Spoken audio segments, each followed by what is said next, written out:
Assalamualaikum warahmatullahi wabarakatuh. Innal hamdalillah nahmaduhu wa nasta'inuhu wa nastaghfiruh wa na'udzu billahi min shururi anfusina wa sayyiati a'malina.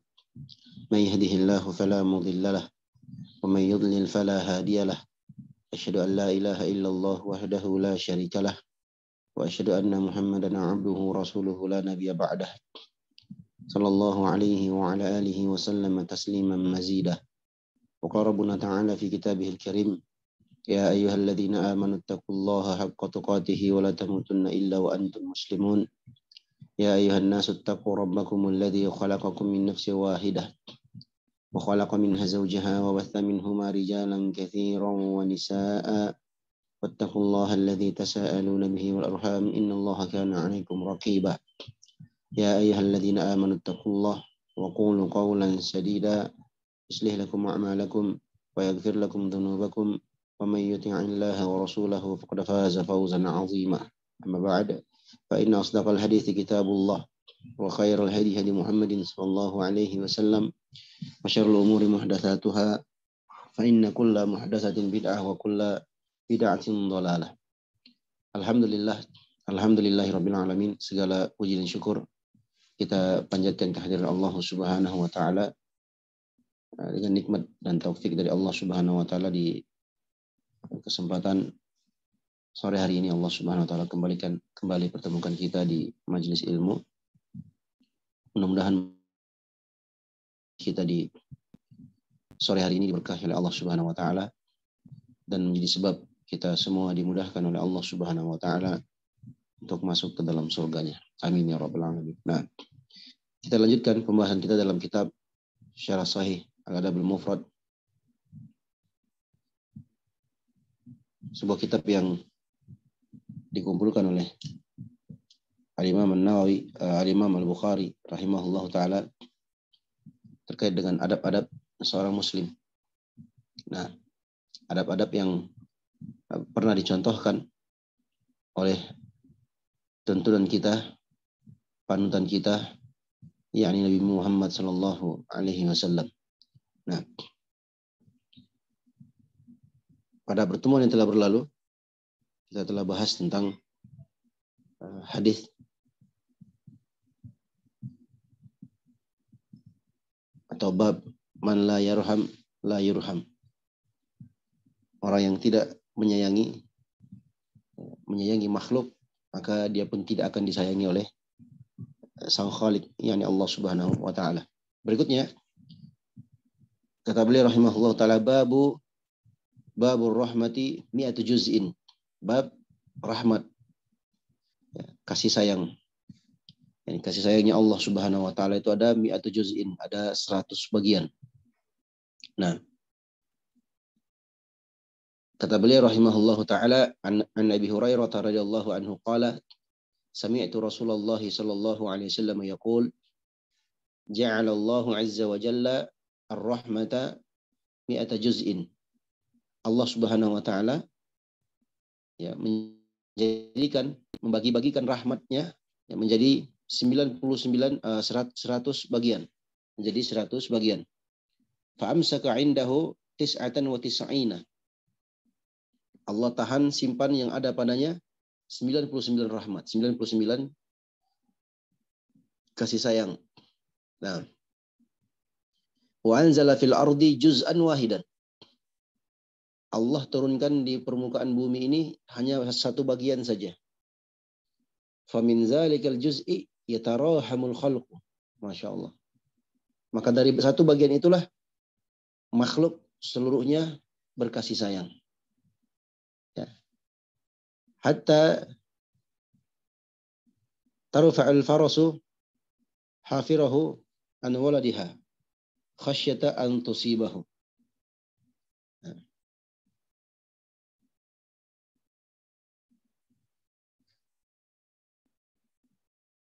Kalau beliau menyebutkan sampai-sampai seekor kuda pun ya dia mengangkat bagian dari bagian tubuhnya khawatir akan menimpa anaknya, saking sayangnya dia kepada anaknya. Ini hanya perumpamaan saja. Nah,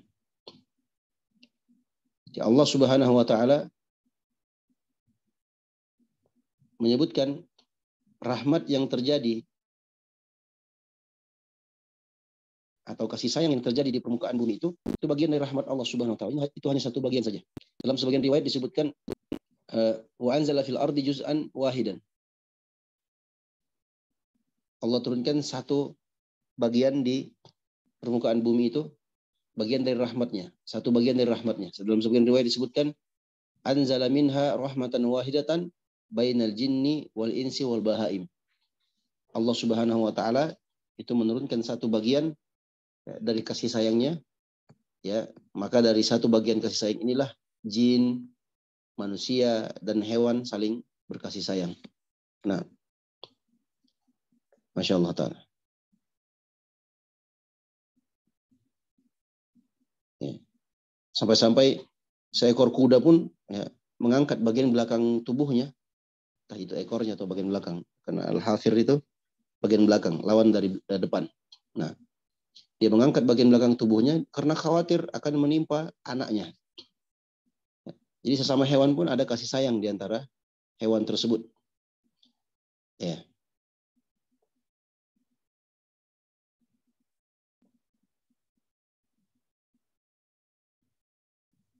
Iya. Kalau hewan saja berkasih sayang, apalagi manusia. Nah, itu dari satu bagian dari kasih sayangnya Allah. Nah, jamaah yang semoga dirahmati Allah Subhanahu wa taala, bayangkan ya, Allah itu memiliki 100 kasih sayang yang Allah bagi-bagikan ya. Untuk makhluknya itu hanya satu bagian saja. Berarti apa? Allah Subhanahu wa taala itu Maha Pengasih lagi Maha Penyayang.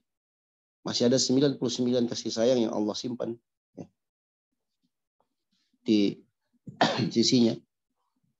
Nah, dan satu bagian itu hanya bagian kecil dari 100. 1/99. Ya, sedangkan satu itu saja sudah cukup ya, bahkan melebihi ya, seluruh makhluk yang ada di alam semesta ini. Mereka berkasih sayang yang disebabkan karena rahmat tersebut. Nah, apa faedah yang bisa kita ambil dari hadis ini? Jamaah yang semoga dirahmati Allah Subhanahu wa taala. Dari sini kita bisa mengambil faedah bahwasanya Allah Subhanahu wa taala itu adalah Tuhan yang Maha Pengasih lagi Maha Penyayang terhadap hamba-hambanya. Nah, maka kita sebagai seorang hamba pun dianjurkan untuk berkasih sayang, ya, berlemah lembut, apalagi sesama kaum muslimin, ya, menyayangi, ya, merahmati ya, makhluk. Nah, ya, bukan menjadi orang yang bengis atau orang yang kasar atau orang yang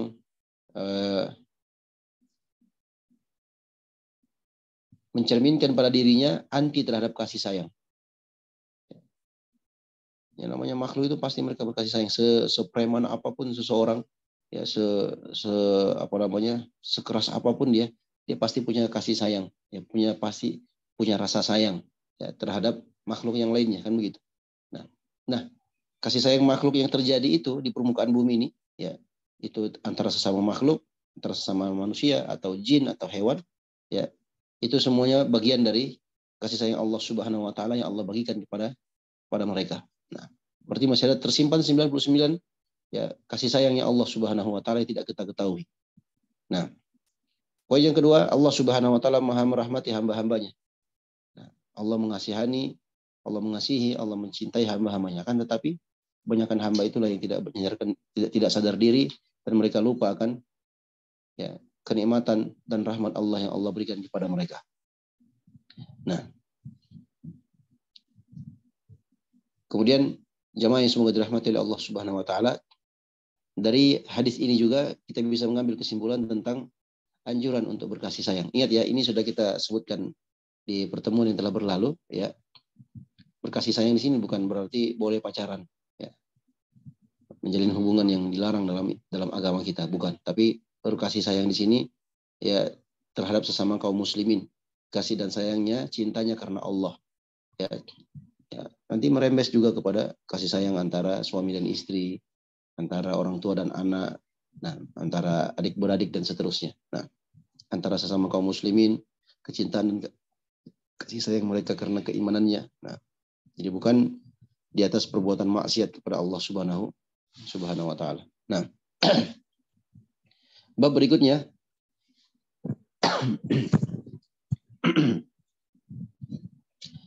disebutkan oleh pengarang rahimahullahu taala babul wusatu bil jar. Babul wusatu bil jar. Bab wasiat untuk tetangga. Wasiat untuk tetangga. Yani wasiat untuk berbaik kepada tetangga. An Aisyah radhiyallahu anha Nabi sallallahu alaihi wasallam qala ma zala Jibril sallallahu alaihi wasallam yusini bil jar hatta dhanantu annahu sayuwarrithuhu. Nah,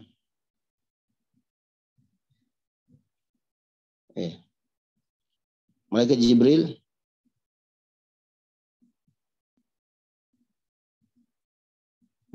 alaihissalam senantiasa memberikan wasiat kepadaku tentang tetangga. Sampai-sampai aku menyangka ya Jibril akan menurunkan sebuah hukum syariat ya tentang mewarisi tetangga, ya mewarisi harta tetangga maksudnya. Nah, kan warisan itu kan terjadi hanya pada kerabat saja. Tetangga yang nggak masuk. Umpamanya ada orang meninggal ya, yang mendapatkan harta warisan itu ya ahli warisnya, keluarganya. Tetangga ya enggak, kecuali kalau tetangganya itu adalah ahli warisnya juga. Tapi ini saking seringnya Malaikat Jibril alaihissalam ya, memberikan wasiat kepada Nabi Muhammad SAW tentang tetangga, maka beliau pun menyangka seakan-akan apa? Seakan-akan ya aku khawatir, seakan-akan aku menyangka Malaikat Jibril akan memberikan sebuah kewajiban syariat yang datang dari Allah Subhanahu wa taala ya untuk mewarisi harta tetangga atau mewariskan harta kepada tetangga. Ternyata tidak. Nah, saking pentingnya hal tersebut ya. Masya Allah taala. Nah, di sini ada peringatan yang sangat penting kepada seluruh kaum muslimin ya, untuk memperhatikan hak-hak tetangganya. Nah, ya, sesama kaum muslim itu memiliki haknya, apalagi kalau dia tetangga. Ya, siapa tetangga itu? Itu orang yang paling dekat dengan rumah kita, itu tetangga. Ya. Allah Subhanahu wa taala menyamakan posisi tersebut ya seperti keluarga sendiri. Ya. Atau setidaknya dia adalah orang yang paling dekat dengan kita. Ya, sampai-sampai ya saking dekatnya mereka seakan-akan Nabi SAW menyangka ya akan mewariskan akan adanya syariat mewarisi harta tetangga atau mewariskan harta kita kepada tetangga. Nah, saking dekatnya. Ya. Ya. Taib. Tetangga ya, itu ada 3 jenis. Ya, tetangga itu ada 3 jenis dan masing-masing jenis-jenis ini ya memiliki hak ya, memiliki hak terhadap kita sesuai dengan jenjang dan martabatnya. Nah, sesuai dengan jenjang dan martabatnya. Jenjang yang paling tinggi adalah tetangga yang merupakan kerabat dan saudara seiman kita. Tetangga yang merupakan kerabat dan saudara seiman kita. Yang pertama dia saudara kita, kerabat kita. Yang pertama saudara seiman. Yang kedua dia adalah saudara kerabat kita, ya, saudara atau masih keluarga. Yang ketiga dia adalah tetangga. Nah, jadi punya 3 hak. Dia memiliki 3 hak. Tetangga yang kedua dia adalah tetangga sekaligus saudara kita. Ya, sekaligus dia adalah tetangga sekaligus saudara seiman kita dan dia bukan kerabat kita. Nah, ini lebih di bawah derajatnya dibandingkan yang pertama. Ada jenis tetangga yang ketiga, dia adalah tetangga kita. Ya, walaupun dia bukan kerabat kita dan bukan saudara seiman, dia orang kafir tetangganya. Tapi dia tetap tetangga. Maka tetangga ini tetap harus dihormati, alias tidak boleh diganggu. Nah, dijaga hak-haknya karena dia adalah tetangga kita. Nah, ya. Maka Nabi Shallallahu Alaihi Wasallam bersabda, yusini biljar. Mazala Jibril alaihissalam Shallallahu Alaihi Wasallam yusini biljari. Senantiasa malaikat Jibril itu selalu senantiasa memberikan wasiat, ya, kepadaku tentang tetangga. Nah, ya. Akan datang nanti insya Allah taala setelah ini tentang bertetangga dengan non muslim atau kafir atau orang Yahudi. Nah, ala kulli hal, jamaah yang semoga dirahmati oleh Allah Subhanahu wa taala, dalam Islam kita diperhatikan untuk dianjurkan, ya, untuk memperhatikan tetangga kita. Walaupun dia kafir, karena dia masih punya hak tetangga. Nah, disebutkan dalam hadits berikutnya, an Abi Syuraih Al-Khuzai radhiyallahu anhu, an Nabi sallallahu alaihi wasallam qala, man kana yu'minu billahi wal yawmil akhir falyuhsin ila jarihi. Ini.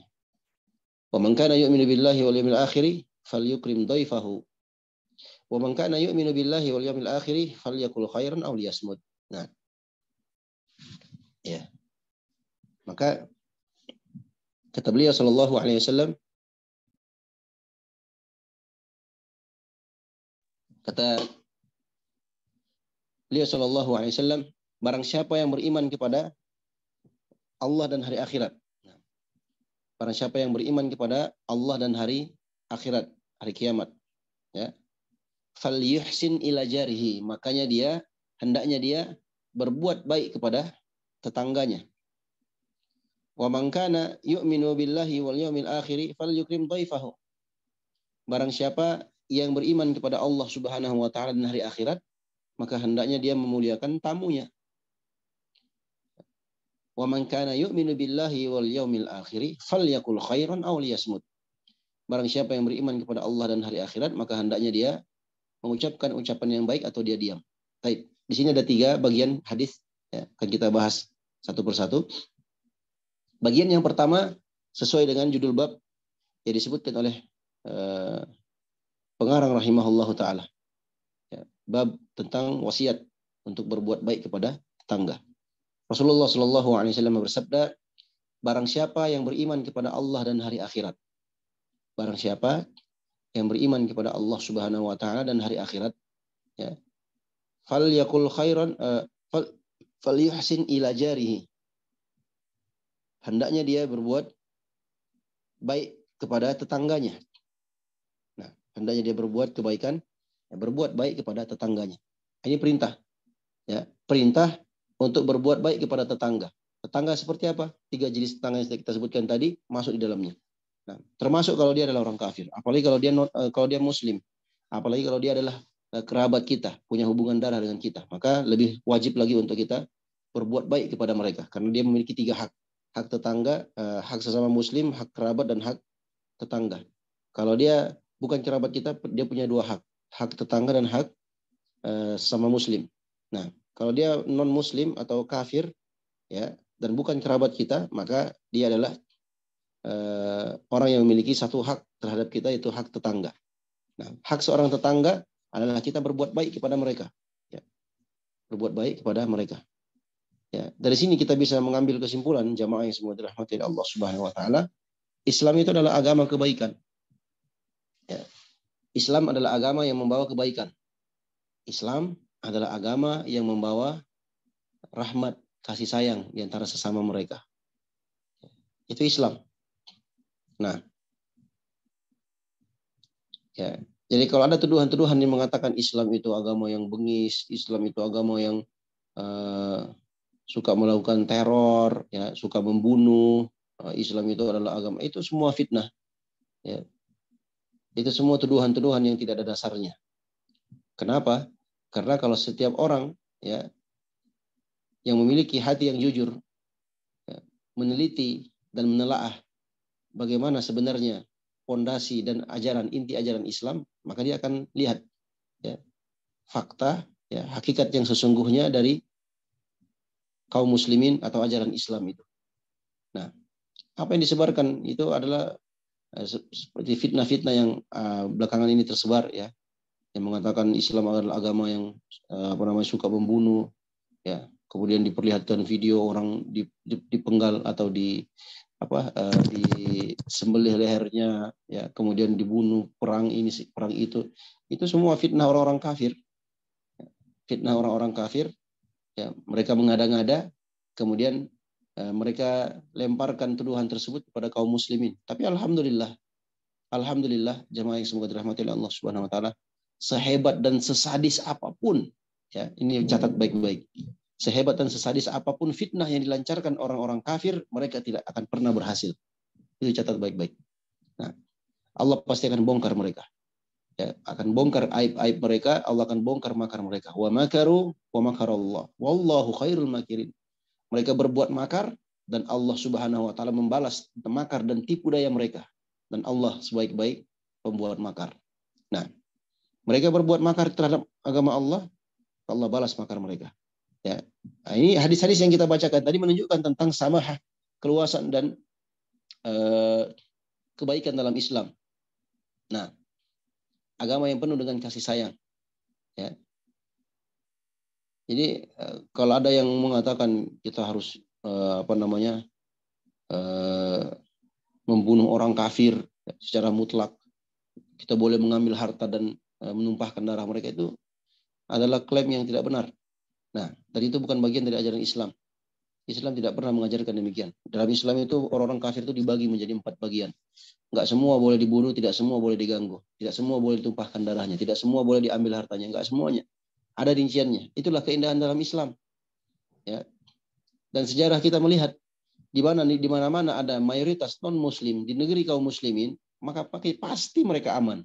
Ya, hidup mereka damai, tentram, enggak ada yang ganggu. Tapi sebaliknya, kita melihat ketika ada segelintir atau minoritas ya, kaum muslimin di negeri orang-orang kafir, di mana orang-orang kafir mayoritas di situ, pasti akan terjadi penindasan, pasti akan terjadi kezaliman. Nah, ya. Kenapa? Karena memang orang-orang yang kafir kepada Allah Subhanahu wa taala itu selalu melanggar, selalu tidak mengikuti aturan yang telah ditetapkan oleh Allah Subhanahu wa taala. Nah, dalam kitab-kitab mereka saja, kitab Allah saja berani mereka rubah. Yuharrifunal kalima an mawadhi'ihi. Mereka itu merubah-rubah kalimat-kalimat Allah, ayat-ayat Allah dari tempatnya. Apalagi orang Yahudi. Nah, ini udah kita tidak heran lagi ya, karena itu sudah menjadi rahasia umum. Orang yang membaca Al-Qur'an mereka akan tahu bagaimana sifat sesungguhnya orang-orang Yahudi, pengkhianat. Ya, mereka suka khianat, mereka suka melanggar janji, mereka suka berbohong. Itu orang-orang Yahudi. Ya. Mereka yang berbuat malah seolah-olah mereka yang menjadi korbannya. Nah, playing victim. Dia pelakunya, tapi dia setting seakan-akan dialah yang menjadi korban. Subhanallah. Ya. Itu sudah menjadi sifat dan tabiat mereka. Ya. Tapi walau bagaimanapun makar yang mereka lancarkan, pasti Allah akan bongkar. Pasti Allah akan beberkan, Allah Subhanahu wa taala akan buka aib-aib mereka. Nah, kembali kepada hadis kita. Dalam bagian pertama dari hadis ini, Nabi Shallallahu alaihi wasallam mengajarkan kita untuk berbuat baik kepada tetangga. Nah, poin yang kedua, Rasulullah Shallallahu alaihi wasallam bersabda, "Man kana yu'minu billahi wal yawmil akhir falyukrim dhaifahu." Barang siapa yang beriman kepada Allah Subhanahu wa taala dan hari akhirat, maka hendaknya dia memuliakan tamunya. Ya, perintah untuk memuliakan tamu ya, dari hadis Nabi Shallallahu alaihi wasallam. Jadi memuliakan tamu itu berbeda antara satu tamu dengan tamu yang lainnya. Berbeda-beda kondisinya tentunya. Ya. Dan terkadang memuliakan tamu di sini terkadang bentuknya wajib, fardu ain. Bisa juga bentuknya fardu kifayah. Ya, bisa juga jadi sunnah. Nah. Ya. Bisa juga menjadi sunnah. Dan semuanya merupakan bentuk akhlak yang terpuji dalam Islam. Nah. Iya.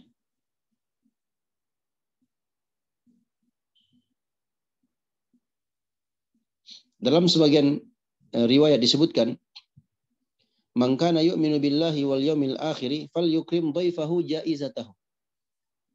Barang siapa yang beriman kepada Allah dan hari akhirat, maka hendaknya dia memuliakan tamunya dengan jaizahnya. Apa itu jaizah? Ditanyakan, ya Rasulullah, jaizah itu apa? kata beliau sallallahu alaihi wasallam, yaumun wa lailah. Artinya dia diberikan hak istimewa sehari dan semalam. Nah, wa dhiyafah salasatu ayyam. Wa dhiyafah salasatu ayyam. Hak tamu, ya, jamuan itu selama 3 hari. Ya. Tapi kalau lebih dari 3 hari, maka itu dianggap sedekah. Tapi kewajiban kita untuk memuliakan tamu selama maksimal 3 hari. Minimal maksimal 3 hari. Nah, jadi kalau ada tamu, wajib kita muliakan. Dan itu bentuk keimanan. Dan tentunya memuliakan tamu di sini sesuai dengan kemampuan dan kapasitas yang kita miliki. Ya, jangan juga berlebihan. Dalam arti melakukan sesuatu yang di luar dari kapasitas kita. Ya. Kalau kita juga orangnya pas-pasan, ya, keuangan dan ekonomi kita juga pas-pasan, ya kita muliakan tamu sesuai dengan kadar kemampuan kita. Jangan dipaksakan. Ya, kecuali kalau kita punya harta yang lebih, keluasan harta. Ya, orang kaya umpamanya, punya banyak harta, dia punya banyak uang, ya, dia boleh menjamu tamunya dengan jamuan-jamuan yang super mewah, ya, atau jamuan yang baik, ya, lebih baik lah intinya.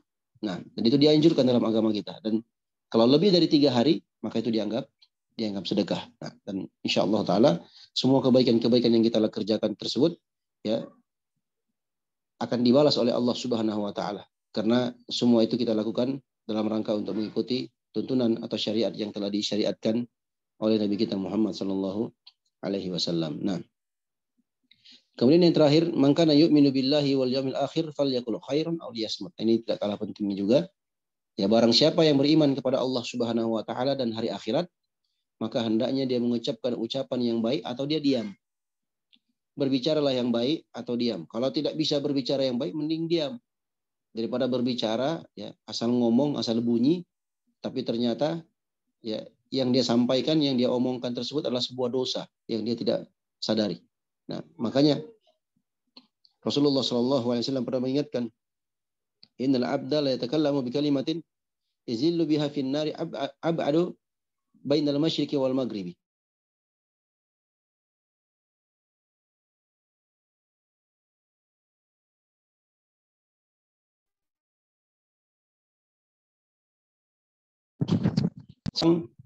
Ya, itu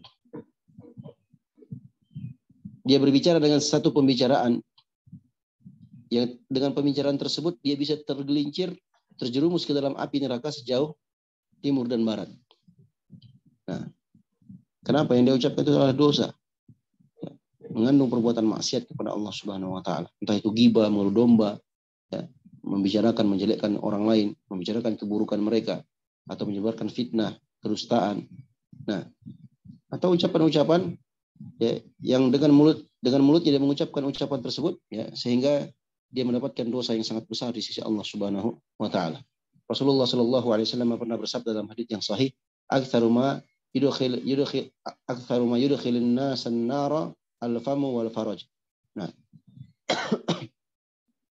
kebanyakan yang memasukkan seorang manusia ke dalam neraka itu disebabkan karena mulut dan kemaluannya. Nah, ya, mulut dan kemaluan ini diantara sebab, ya, yang terbesar yang memasukkan seseorang itu ke dalam api neraka Allah Subhanahu wa taala. Nah, syahid inti pembahasan kita dalam hadis ini adalah bagian yang pertama. Man kana yu'minu billahi wal yawmil akhir falyukrim dhaifahu. Barang siapa yang falyukrim jarahu. Barang siapa yang beriman kepada Allah dan hari akhirat, maka hendaknya dia memuliakan tamunya. Dia berbuat baik kepada tamunya. Nah, baik. Ya, berikutnya kata beliau rahimahullah taala, bab berikutnya babu hakul jar, babu hakil jar atau babun hakul jar, bab tentang hak-hak tetangga. Nah, kata beliau rahimahullah taala, anil Miqdad ibn al-Aswad radhiyallahu anhu qala sa'ala Rasulullah sallallahu alaihi wasallam ashabahu aniz zina.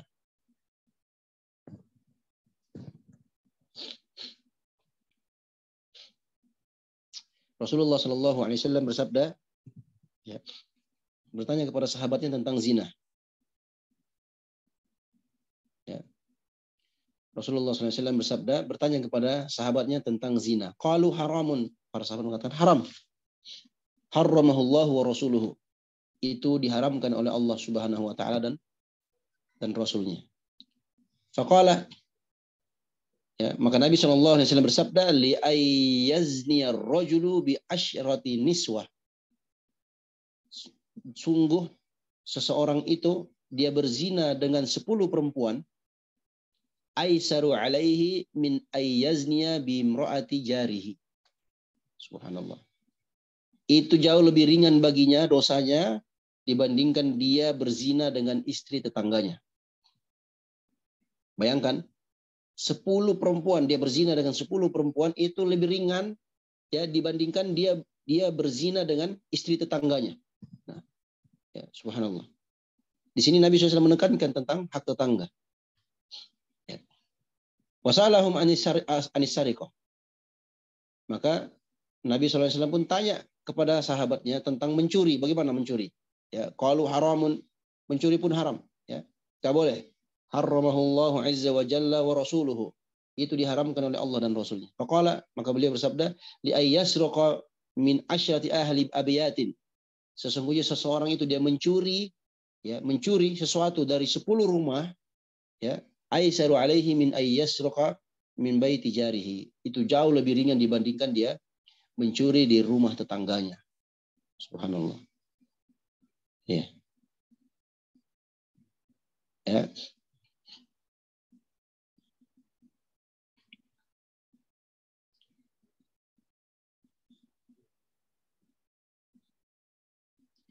Jadi di sini Nabi SAW menekankan bagaimana tentang pentingnya memperhatikan dan memuliakan tetangga. Dan tetangga itu memiliki hak terhadap kita. Apa haknya? Haknya adalah kita tidak mengkhianati mereka. Jadi kalau dia berzina dengan istri, jadi bukan cuma istrinya ya, pokoknya dia berzina dengan anak tetangganya, dia berzina dengan sepupu tetangganya, ya pokoknya keluarga tetangganya di situ. Nah, yang merupakan tetangganya sendiri. Itu tidak diperbolehkan karena kita diwajibkan untuk menjaga amanah tersebut. Ya. Masya Allah Ta'ala. Nah, dari sini juga kita ketahui bahwasanya dosa zina itu berjenjang-jenjang. Nah, di antaranya hadis ini. Ternyata dosa berzina dengan tetangga sendiri itu jauh lebih besar dosanya dibandingkan berzina dengan orang lain yang bukan tetangganya. Nah, Masya Allah Ta'ala.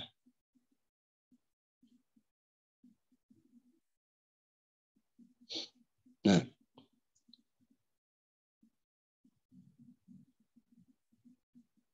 ini menunjukkan kepada kita ya, bagaimana besarnya hak tetangga dan wajibnya kita memperhatikan hak tersebut. Nah, ya karena yang namanya tetangga kan orang nggak curiga ya karena dia tetangga. Ternyata dia embat istri tetangganya, subhanallah. Auzubillah min dzalik. Ya. Betapa kecewa tetangganya kalau dia tahu hal tersebut. Ya. Dan tentunya kita pun tidak mau diperlakukan seperti itu, kan begitu.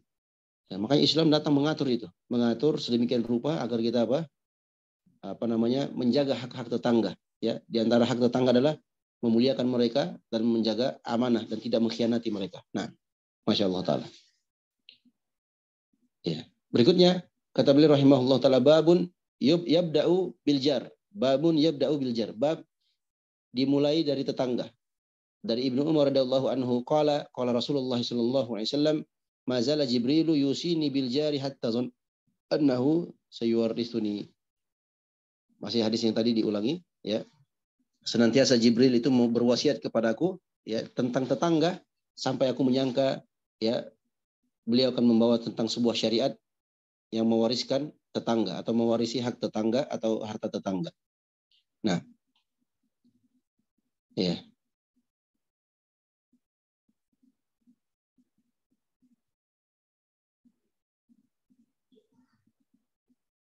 Nah, jadi di sini disebutkan oleh para ulama, hadis sebelumnya disebutkan, mereka menyebutkan ahli waris itu lebih berhak untuk mengambil bagiannya dari keluarga yang meninggal tersebut dibandingkan orang lain. Nah, demikian pula tetangga jamaah.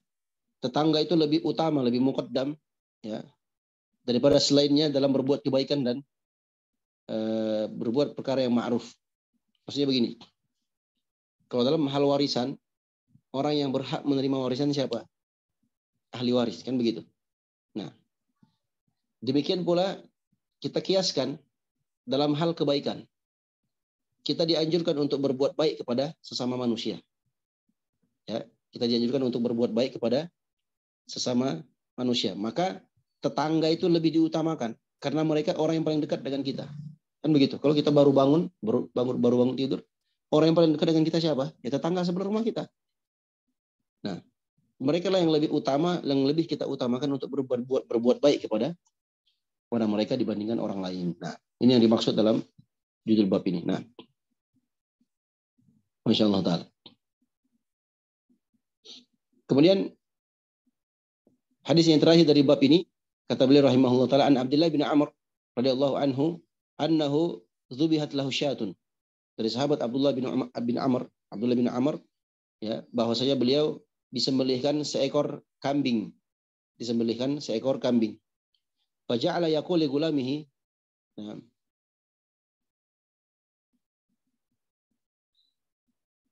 ya. Ahdaita li jarina al-yahud. Ya. Sami'tu Rasulullah sallallahu alaihi wasallam yaqul, ma zala Jibril yusini bil jari hatta dhanantu annahu sayuwarrithuhu. Nah, kata beliau rahimahullah, ya, jadi disembelihkan seekor kambing untuk beliau. Nah, kemudian beliau berkata ya kepada gulamnya, budaknya, apakah engkau sudah berikan hadiah ini kepada tetangga kita orang Yahudi di sebelah? Apakah engkau sudah berikan hadiah ya dengan kambing ini kepada tetangga Yahudi kita di sebelah? Nah, kenapa? Karena sami itu Rasulullah SAW yaqul, karena aku mendengarkan Rasulullah SAW bersabda, ya, mazala Jibril yusini bil jar. Senantiasa malaikat Jibril itu berwasiat kepadaku agar aku berbuat baik kepada tetangga. Ya. Malaikat Jibril berwasiat kepadaku tentang tetangga, penting dan wajibnya kita berbuat baik kepada tetangga. Hatta dhanantu annahu sayuwarrithuhu. Sampai-sampai aku menyangka malaikat Jibril akan menyampaikan sebuah syariat tentang mewarisi harta tetangga atau mewariskan harta tetangga. Ternyata tidak. Ya, tapi karena saking ditekankan dan seringnya diulang-ulangi oleh malaikat Jibril alaihissalatu wassalam. Nah, ya.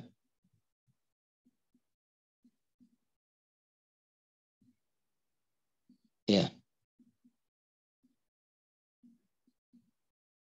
Maka dari hadis ini memberikan faedah yang sangat penting bagi kita semua, jamaah yang semoga dirahmati Allah Subhanahu wa taala, tentang pentingnya berbuat baik kepada tetangga. Ya. Baik tetangga yang muslim atau non-muslim. Baik dia tetangga yang merdeka atau budak, ya. Nah, dan ini memberikan pengaruh yang sangat besar, efek yang sangat besar kepada tetangga kita, apalagi kalau dia non-muslim. Ya, memberikan manfaat yang sangat besar, terutama dalam dakwah ilallah. Ya. Tapi semua itu jamaah yang semua dirahmati oleh Allah Subhanahu wa taala dipersyaratkan oleh para ulama selama aman dari fitnah. Nah, kalau nggak ada fitnah ya kita dianjurkan untuk berbuat baik kepada mereka. Tapi kalau ada fitnah, umpamanya fitnah tiba-tiba nanti ada orang yang menyangka kita adalah orang yang loyal kepada orang kafir umpamanya, atau ada fitnah-fitnah yang membawa mudarat kepada kita pribadi dan kepada Islam secara umum, maka hal yang seperti ini hendaknya kita tahan terlebih dahulu. Tapi secara umum, secara garis besar, kita diwajibkan untuk berbuat baik kepada tetangga, walaupun dia kafir, walaupun dia non-muslim. Nah, apalagi itu bisa memberikan efek yang sangat bagus, ya, manfaat yang sangat besar terhadap dakwah.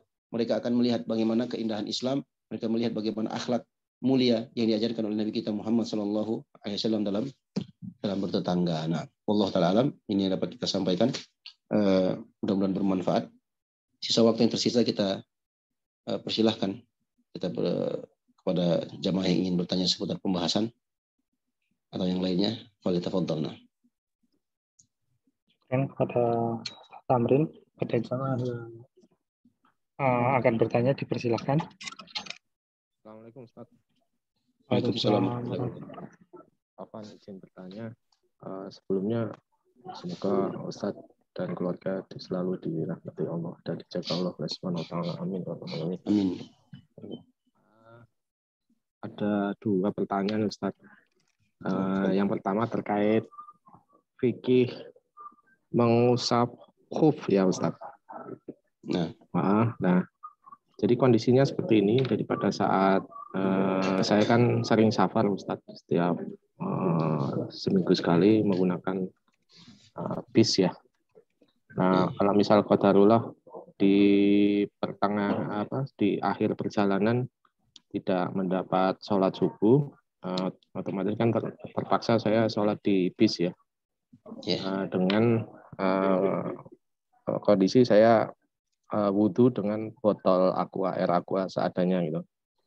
Nah, dengan catatan sebelumnya pada saat di pertengahan perjalanan saya sudah sholat kondisi bersuci dan sudah menggunakan sepatu. Nah, itu apakah diperbolehkan di bis itu saya hanya mengusap sepatu saya tanpa membukanya gitu Ustaz? Karena kalau membuka agak kesulitan juga sih. Nah, barakallahu fiik. Iya, dibolehkan. Kondisi yang tersebut itu dibolehkan. Jadi syarat seseorang bisa mengusap khufnya atau mengusap sepatunya. Jadi ada 2 pembahasannya jamaah. Ada khuf, ada sepatu. Ya, ada khuf, ada khuf masuk dalamnya sepatu. Khuf itu sepatu kulit di zaman dahulu mereka pakai itu biasa di musim dingin. Kalau mungkin kita sekarang sepatu lah. Dan itu bentuknya menutupi mata kaki. Mungkin kalau sekarang kita lihat sepatu-sepatu yang 3/4 itu, ya, atau sepatu boots atau yang semisal dengan. Nah, itu namanya khuf.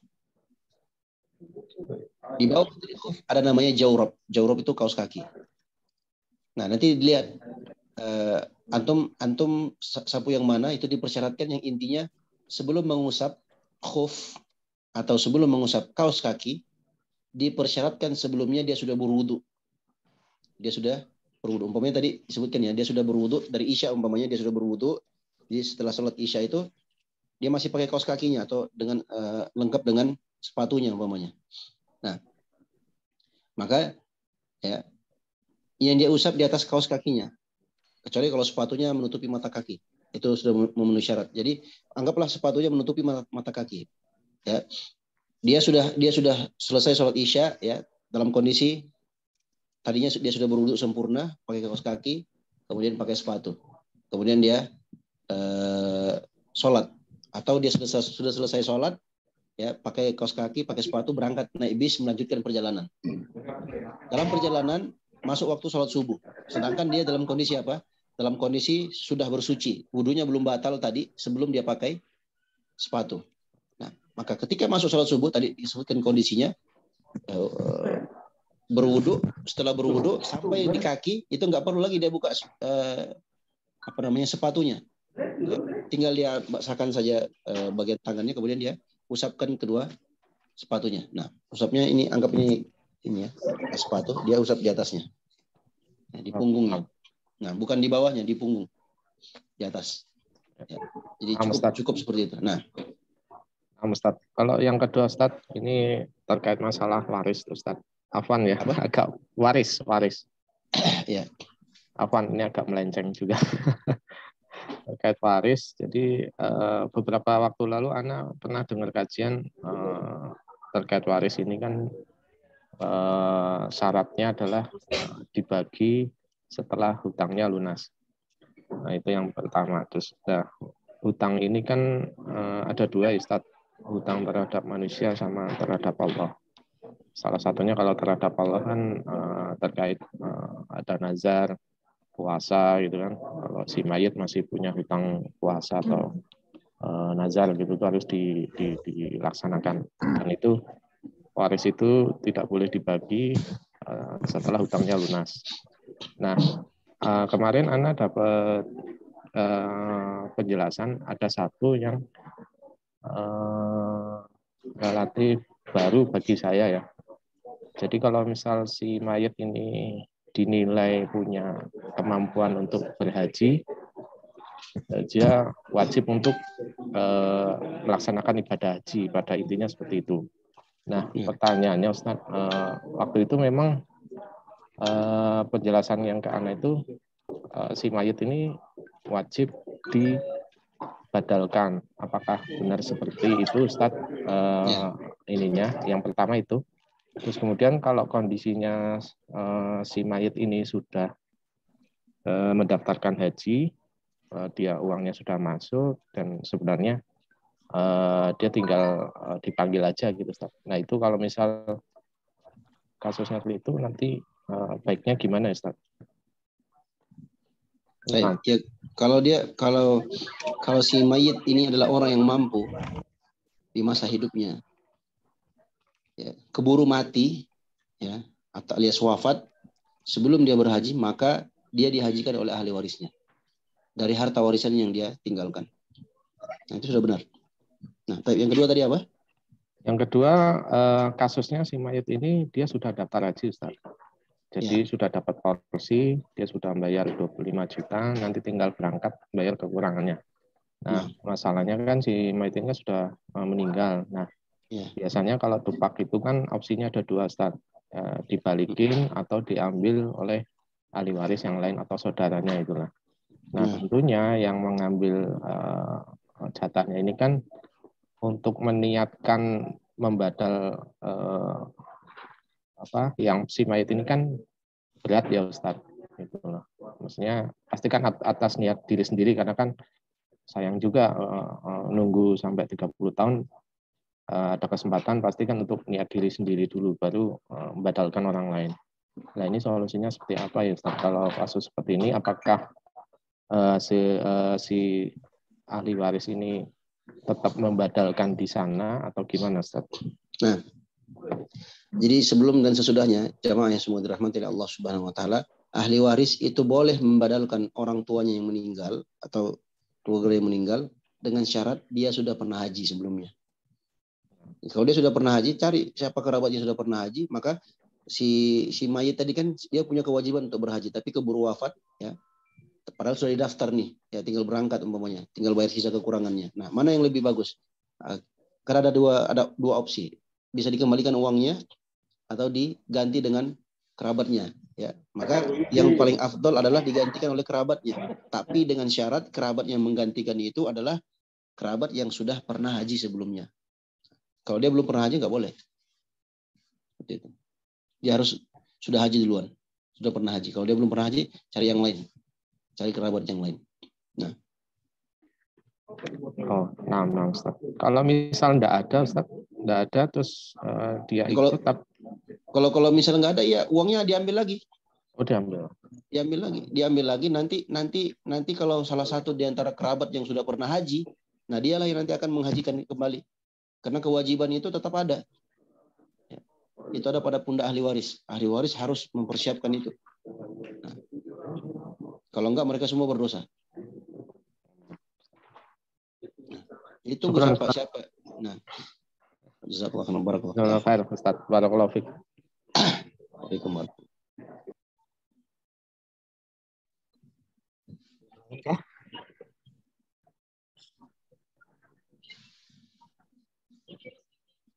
Baik, apabila tidak ada, mungkin kajian kita bisa kita akhiri dengan doa dari Ustaz Amrin. Barakallahu fiikum, jazakumullah khairan. Kita memohon dan berdoa kepada Allah Subhanahu wa taala, semoga majelis kita di sore hari ini bermanfaat untuk kita semua dan menjadi tambahan ilmu yang bermanfaat untuk kita di dunia dan di akhirat. Kita memohon dan berdoa kepada Allah Subhanahu wa taala, semoga Allah berikan taufik kepada kita semua untuk selalu istiqomah di atas agamanya, istiqomah dalam ilmu agamanya, dan mudah-mudahan Allah kumpulkan kita semua dalam surganya sebagaimana Allah kumpulkan kita di majelis ini. Amin ya rabbal alamin. Wallahu taala alam. Wassallallahu ala Muhammadin wa ala alihi washabihi ajmain. Tutup majelis kita dengan doa kafaratul majelis. Subhanakallahumma wa bihamdika asyhadu an la ilaha illa anta astaghfiruka wa atubu ilaik. Assalamualaikum warahmatullahi wabarakatuh. Waalaikumsalam warahmatullahi wabarakatuh. Barakallahu fiik Ustaz. Jazakallahu khairan. Assalamualaikum warahmatullahi wabarakatuh.